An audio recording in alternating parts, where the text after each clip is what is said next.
Lately, there have been a lot of people that are complaining of a new crime. They complaining that they can't sleep, that they're being attacked, that they having their lives being destroyed, and they have a name for this sort of thing. They call it gang stalking, or organized stalking, or electronic harassment. And just got to look at what this thing actually is. It seems to be killing a lot of people. It seems to be on the rise. There seems to be more and more and more people on the net. On YouTube videos are coming out. Everybody seems to be coming out complaining that there's this secretive, magical thing that's somehow just sabotaging their lives. Just a couple of disclaimers. Some of the concepts here are really hard to believe. I mean, there's a lot of technology that's being used, which sort of nobody knows exactly how it works. It seems to be classified. It also seems to be very advanced, very sophisticated, and sort of beyond, almost beyond our time.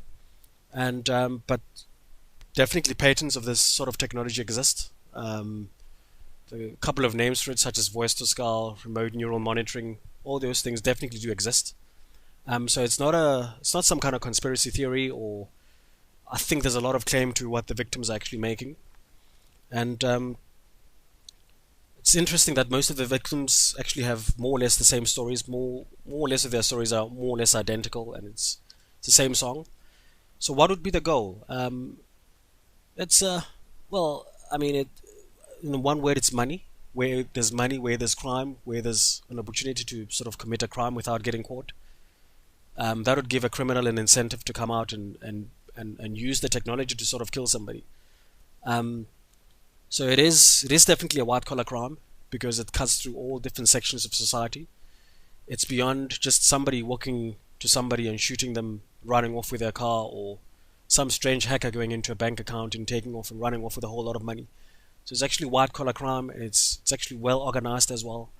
Um, it seems to drag a lot of people into this because many people can profit, and it does have a high success rate because it's a kind of crime which is very difficult to explain. It's very difficult to sort of when you don't go through this sort of thing, it sounds unbelievable. It sounds impossible. It sounds like there's no way that you could be going through this sort of thing. There's no way that somebody could kill you or deliberately sabotage your life just to make money.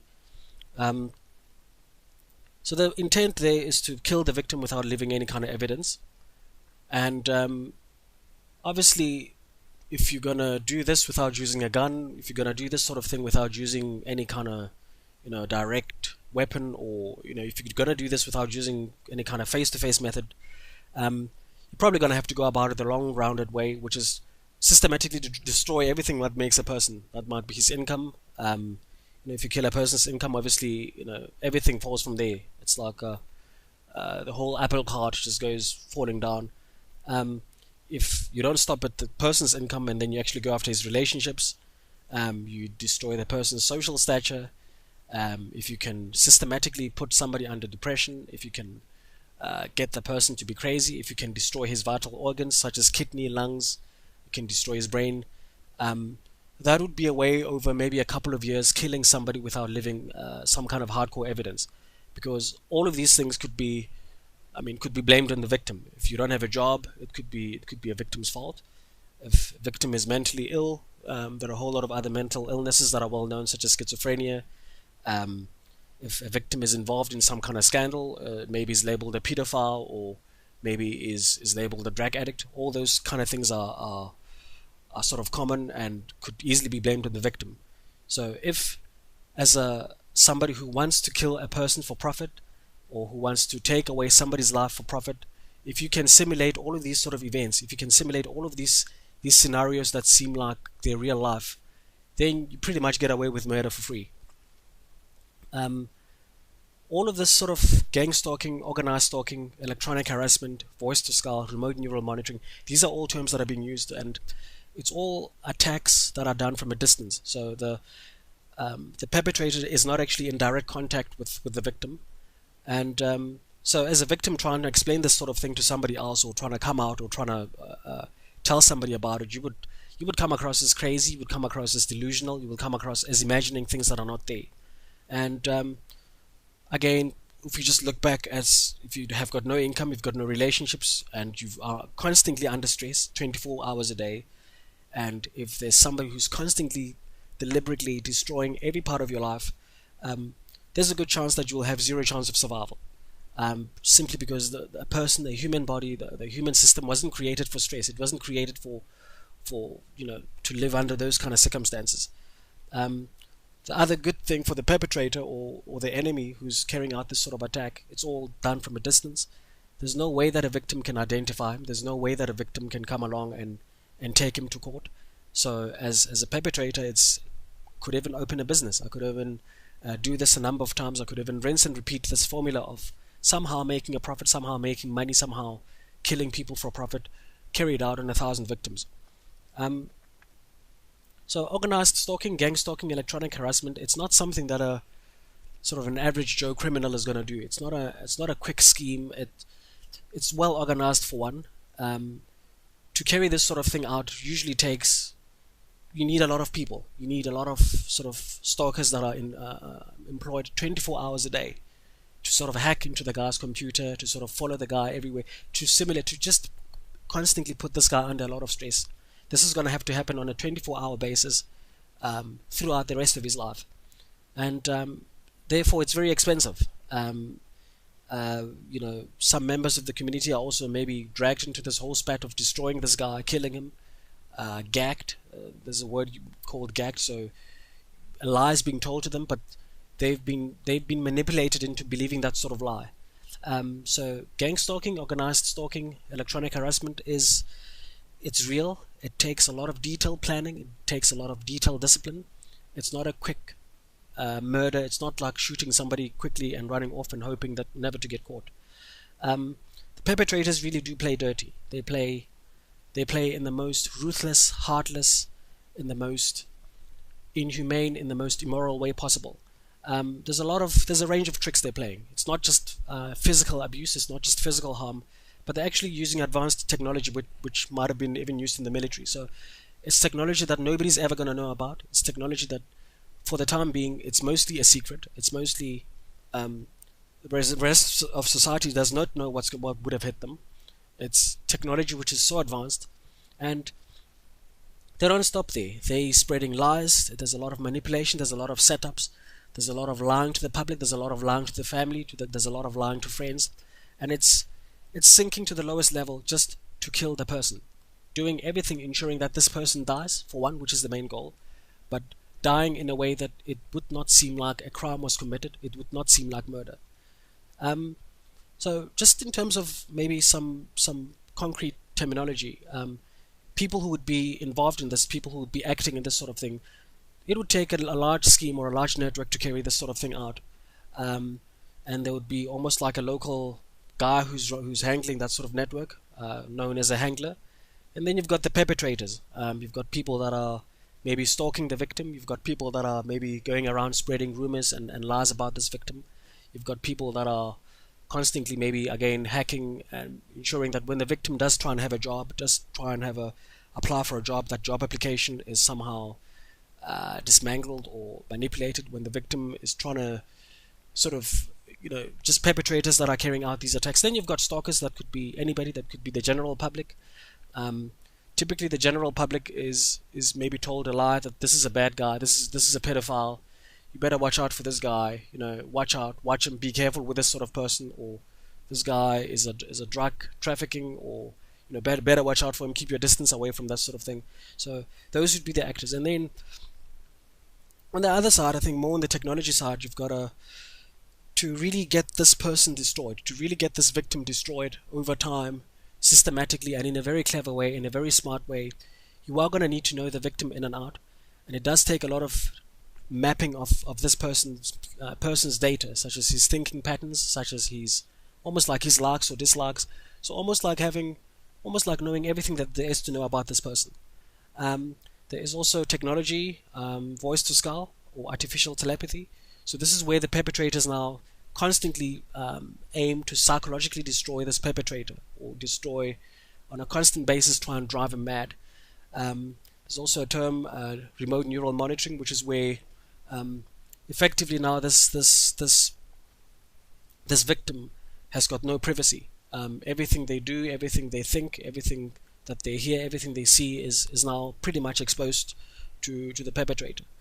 Um, so we go back to the motive as to why go through all of this trouble. Why go through it? Because where there's money, where it's for the same reason that drug lords exist, for the same reason that there's insurance fraud, for the same reason that there is all kinds of criminals. I mean, it's the same story, it's the same pattern, same storyline, that there's maybe a spouse that killed his or her partner for money. That sort of crime. Um, so it's well planned, it's orchestrated. I mean, the first thing would be to find a victim, um, and then go out to almost like plan an attack in detail, and then start physically attacking the guy over time, over a couple of years. It could be 5 to 10 years, it could be 2 years, it could be a long time. But whilst you're doing that, you're also destroying the guy's public image. You're spreading a lot of rumors about him, so that there's no evidence linking it to the scheme. There's no, it all seems like the victim is the bad person. It all seems like the victim is the bad guy here. And then once the victim dies, or even before he dies, there's profit, depending on what the scheme is trying to achieve, whether it's insurance fraud. Um, in some cases you find that there are people who sign up, who grab victims, sign them up for insurance. That insurance matures over a couple of years, and then it's an offshore kind of insurance. Accumulates a lot of money, and then from there, once the victim dies, you can claim insurance. Now imagine doing this, getting away with it, hiding the evidence, doing this over 1,000 victims as the network was a scheme, and how much money you could be. There's a very good incentive for you to sort of carry this out. Another reason might be carrying out human experimentation. Yeah. So all of this still sounds unreal. It sounds, it sounds unbelievable, it sounds unreal, but it does exist, for the fact that there are a lot more victims now coming out. There are victims that are, some have been struggling for a while, for over decades, and in the beginning it was really hard to sort of come out with your story and say, I'm struggling from this gang stalking thing, and to have people believe you say that sort of thing. But now it's really become very easy. It's simply by the fact that it's a growing crime. It's still unbelievable, still very difficult to believe. But the main thing that makes this, the main magical trick here, is imagine if you could insert, or if you could implant some kind of chip in a person that allows you to have control of that person. So when this person is trying to dial or call for help, you already know what phone number he's dialing. When this person is trying to run away or trying to get out of the country, you already know his destination, where he's going to try and go. When this person is trying to apply for a job, you can already see what job application he's making, and once he drops the phone, you can, contact wherever he's trying to apply for a job and sabotage his. Basically, if you can just invade a person completely, 100%, and you as the enemy, as a perpetrator, giving you always an unfair advantage, you're always 3 steps ahead, you're always 5 steps ahead. Imagine. So that's the main magic trick that makes this whole thing work. And again, it comes back to remote neural monitoring. That's an actual term for it. You can always Google it online. You can search for it. You can search for it. It does exist. Basically, what it is, it's at this stage nobody really knows. It's classified information. It's classified technology, but it's just having access to somebody else's nervous system, where you can manipulate his body, you can see his senses, you can see everything that he sees, you can hear everything that the person hears. The person is basically now like just a robot right now. It's unbelievable technology. It does exist. It exists currently today. It's mostly secretive. And then the other part, again, it's voice to skull, otherwise known as artificial telepathy. So this is where the perpetrators now are trying to project realistic sounds into your head. So as a victim, you wouldn't know. You wouldn't be able to tell the difference if the sound coming behind me is a real person, or if it's a projected sound, or because it's almost an illusion. It's an advanced technology that sort of makes you believe stuff. And that is why a lot of these victims, when they do try and explain to whoever, a family, a friend, or a doctor, they do sound delusional. They do sound like they're schizophrenic. They do sound like they are doing this out of paranoia. They do sound like they're doing this out of their own imagination. Meanwhile, it's real. It does exist. So again, the whole goal of all of this, of the scheme, is just to make money. And where there's money, there's going to always be an incentive for somebody to make lots of profit. There's always going to be somebody who's prepared to do anything. We've seen this kind of story in lots of different ways. So this is just a simplified version of how the scheme works, and how it's pretty much planned. You find a victim, pretty much do everything in your power to destroy and kill the victim, but hiding evidence and making sure that nobody knows what's going on, and as much as possible blaming all the events of his death on the victim, like maybe trying to make the victim look crazy, or maybe trying to systematically get him into drugs and make him look like a drug addict, or maybe trying to get the victim to commit a crime and then make him look like a criminal. But in a slightly more detailed view, I mean, you find a victim, and one of the first things that the perpetrators are going to do is that they're going to inject that technology inside of the victim, remote neural monitoring, so that they can spy on this guy. They can pretty much start spying on this victim to learn more about this victim, sort of to plan out. This will allow them to plan out the most tailor-made or most specific ways of killing this person. So they're going to know everything about this victim. They're going to know who his friends are. They're going to know where he loves drinking coffee. They're going to know what his favorite TV shows are. They're going to know his favorite music. They're going to know his weaknesses. They're going to know his strong points. They're going to know what aggravates him. They're going to know his secrets. They're going to know if he's got, they're going to pretty much hack into every little bit of thing, almost in a God level, almost like an all-knowing God, like hack into every little thing about this person, just so that they can plan an attack. They can set traps for this person. They can systematically start destroying this person, and then after a while they start attacking this victim, beaming voices into the head, using voice to skull, and this person looks crazy, but meanwhile is not crazy. It takes some victims some time, maybe 3 years, to figure out they're actually not themselves even crazy. Systematically and deliberately get the victim to be depressed and be under stress. So create havoc in the guy's life, create a lot of events that lead to stress, systematically and deliberately destroy the person's victim. I mean, the whole objective here is that the person dies. And also, I mean, imagine if as a victim, if you had bad health, if you had no job, if you had nothing, but you still had loving friends and a loving family and a loving partner, then the chances of you surviving are pretty high. So they make sure that your public image, your relationships are destroyed. You've got no job, you've got no relationships, no church, no religious organization wants you, by going around spreading a lot of lies and rumors. And again, it's all about hiding evidence. It's all about making this a big secret. It's all about making this to come across as though it doesn't exist, as though it's an imagination, as though it's all a mental patient who's gone crazy and was not responsible enough. So most victims actually do die a silent death because non-victims can't understand. They don't know what the person is going through, and the perpetrator walks away scot-free, and has got absolutely no means to fight back. He can't take the perpetrators to court. He can't sue them. He can't do anything with them. He can't do much else with these kind of perpetrators. He can't do much more. And sometimes maybe they even set up the victim. They set them up to be sort of involved in a kind of crime, so that they can be easily, just anything to destroy this guy. Eventually, the victim dies, and this is where the fun begins for the whole purpose of doing this in the first place. So I mean, reasons for running this sort of campaign on the guy in the first place is might be, again, as I said, insurance fraud, or sometimes some victims believe that it's the military that are military or government that's actually testing out weapons, sophisticated sort of new age weapons on them. Obviously, government is not going to release that secret, because then the enemy will catch on. Then the enemy will sort of know what's going on and counteract. So that's why this whole thing is a bit of a secret. Or sometimes there are illegal medical experiments taking place. We've all heard of stories where vaccines get tested on people, and those vaccines turned out to be sort of unsafe. So if you, as a drug company, as a pharmaceutical, if you could get away with having a lot of test subjects without having to pay for them for one, without having to be accountable for their deaths, without having to be accountable for lawsuits, then it's a win for you. You have this new way, this new understanding, or this new drug that suddenly you didn't pay any research and development monies for.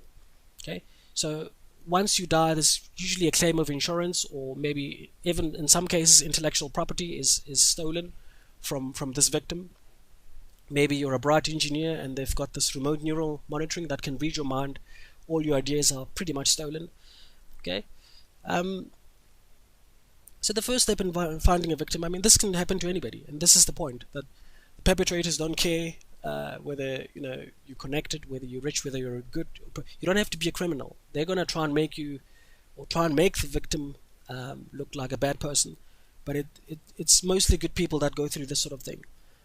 So part of finding the victim again is trying to just, the main thing that makes this whole thing work is as long as the bad guy can see or has invaded the person and has got sort of tracks the person's every move 24 hours a day, doesn't miss a single second. So the first step, and also in finding a victim, they start almost in a way downloading human data into some kind of system, like knowing his likes and dislikes and knowing everything that there is to know. And they actually do study a victim for months. So they don't start attacking immediately. They silently stalk you for a couple of months, even years, until they're absolutely sure that once they start attacking, you're going to fall down. Of course, they're going to start attacking at some point, and it's usually with voices in the head, or voice to skull, which is why there's suddenly now a high number of people that are diagnosed with schizophrenia. And there are some physical symptoms as well. There's a long list of them, like having headaches, always having fatigue. So all of these things look natural, but it's just if you don't have a history of these sort of things, and it all suddenly starts, and then there's a problem. Fatigue, you're having memory problems. You always, maybe appetite is being controlled, or there's just a sense of negativity that's not going away. There's a prolonged sense of bad stuff happening. I mean, the attacks are just simply to overload the victim's senses to a point where the guy can almost crash. So it's the society is dragged into it, and there's also physical pain that's doing a lot of this. So victim stands no chance of surviving.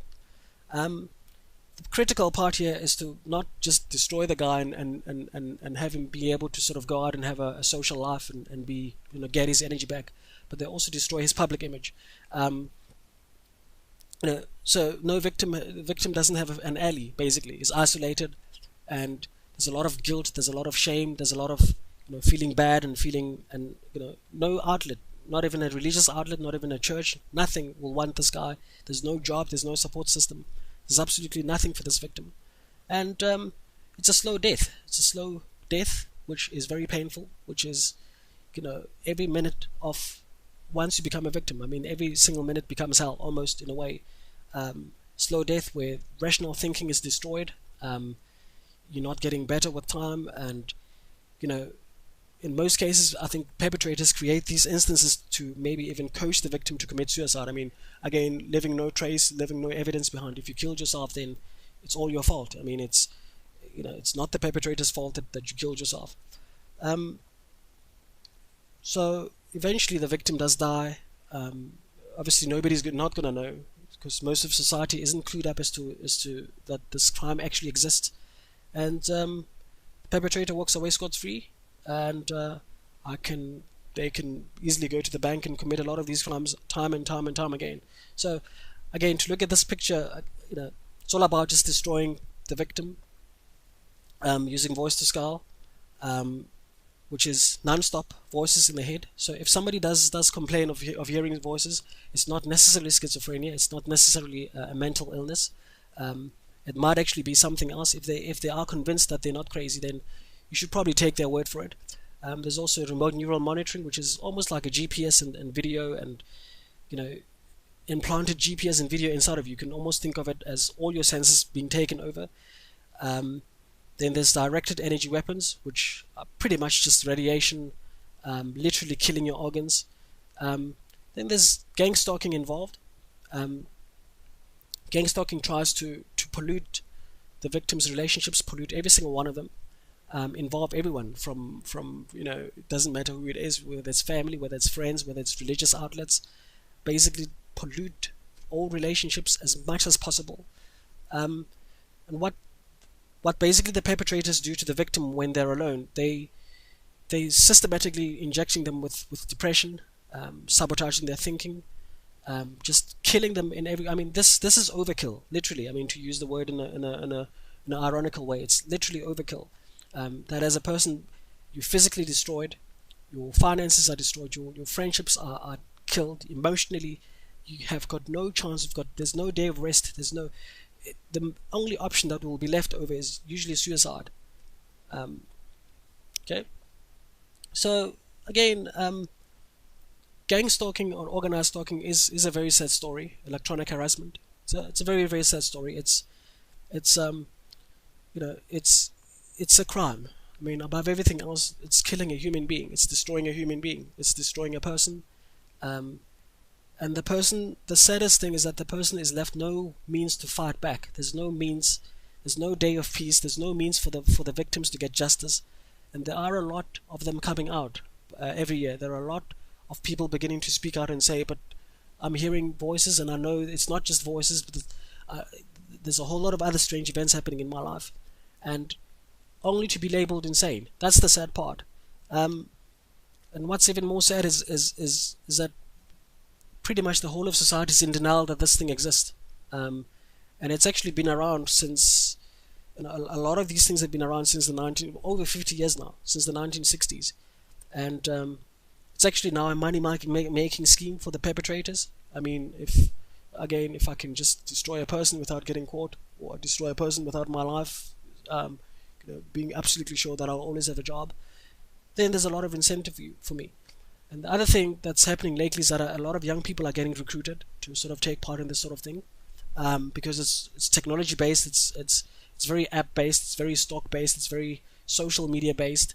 It's something that's will immediately make sense to a lot of the young people, but they're not actually, we're losing that sensitivity, or that idea that you're actually destroying a person's life, because it seems so cool, and it doesn't look like you're killing a person, but because it carries on for a long time.